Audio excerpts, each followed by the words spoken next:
25 రోజులు అయింది.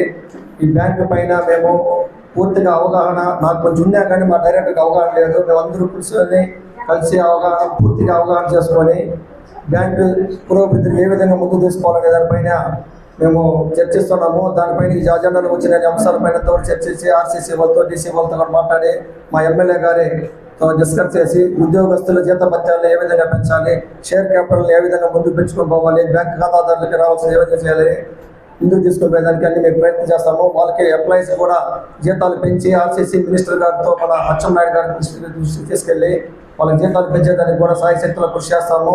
బ్యాంకు కూడా రావాల్సిన అప్పుల పైన కూడా ఎంప్లాయీస్ అందరికీ చర్చించుకొని మనకు రావాల్సిన బకాయిలంతా కూడా వసూలు చేసేదానికి మా బోర్డు సభ్యులందరూ కూడా కృషి చేస్తామని మీకు అందరూ తెలియజేస్తూ, అదేవిధంగా గతంలో 24 ఇప్పుడు గతంలో చేసినటువంటి పాలక వర్గంలో తప్పుదారులందరి పైన కూడా మేము క్షుణ్ణంగా పరిశీలించి కోర్టు కేసులంతా కూడా క్షుణ్ణంగా పరిశీలించి వాళ్ళ ద్వారా కూడా రావాల్సిన రికవరీలన్నింటి కూడా రికవరీ చేసేదానికి కూడా కృషి చేస్తామని తెలియజేసుకుంటున్నాము.